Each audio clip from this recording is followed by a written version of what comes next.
ഇവിടെ ഇരിക്കുന്ന ലെജിസ്ലേച്ചർ സെക്രട്ടേറിയറ്റിൽ ഒരു സ്റ്റാഫിന് 50,000 രൂപ സാലറി ഉണ്ടെന്ന് സങ്കല്പിക്കുക. 50,000 രൂപ കൂടുതലുണ്ടെന്ന് എനിക്കറിയാം.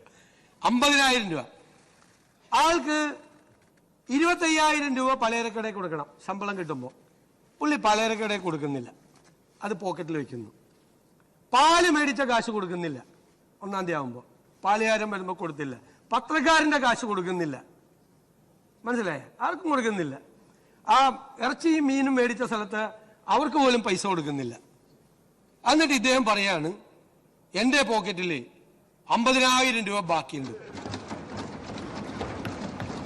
നിങ്ങളുടെ കയ്യിൽ 6,000 കോടി രൂപ ബാക്കി ഉണ്ടായിരുന്നുവെങ്കിൽ LSCD മിനിസ്റ്റർ ഇവിടെ ഇരിക്കുന്നു, ലോക്കൽ ബോഡിയുടെ 3-ാം ഗഡു നിങ്ങൾ എന്തുകൊണ്ട് കൊടുത്തില്ല?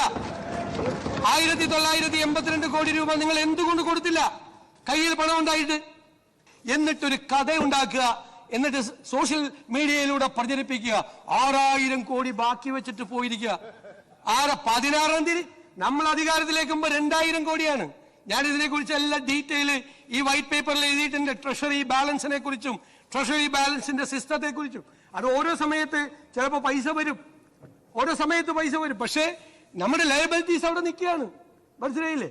ലെജിസ്ലേച്ചർ സെക്രട്ടേറിയറ്റിലെ ജീവനക്കാരൻ 50,000 രൂപ പോക്കറ്റിൽ വെച്ചിട്ട് നമ്മളോട് പറയാണ്, കണ്ട ശമ്പളം കംപ്ലീറ്റ് എന്റെ പോക്കറ്റിലുണ്ടെന്ന്. ഭാര്യയോടെ ഒന്ന് പറയാണ്, ഭാര്യയോട് എന്റെ പോക്കറ്റിലുണ്ട്, ഞാൻ ഒരു പൈസ ചെലവാക്കിയിട്ടില്ല.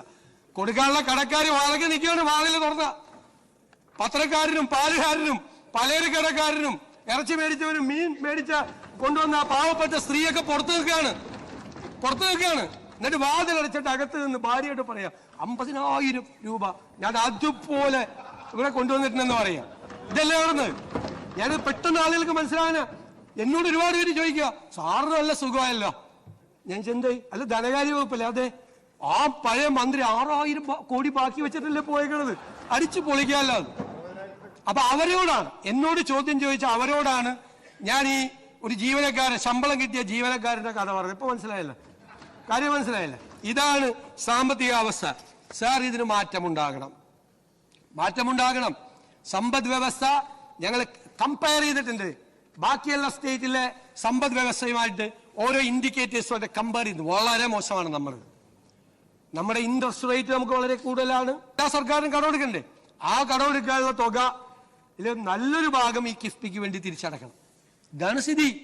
ആ കിഫ്ബി ഉണ്ട്, എന്നിട്ട് അതിന് പ്രത്യേകമായ സാമ്രാജ്യം. ധനകാര്യ വകുപ്പോട് യാതൊരു ബന്ധമില്ല. ധനകാര്യ വകുപ്പിലേക്ക് ഫയൽ വരില്ല, പ്രോപ്പർ ആയിട്ടുള്ള ഓഡിറ്റിംഗ് ഇല്ല.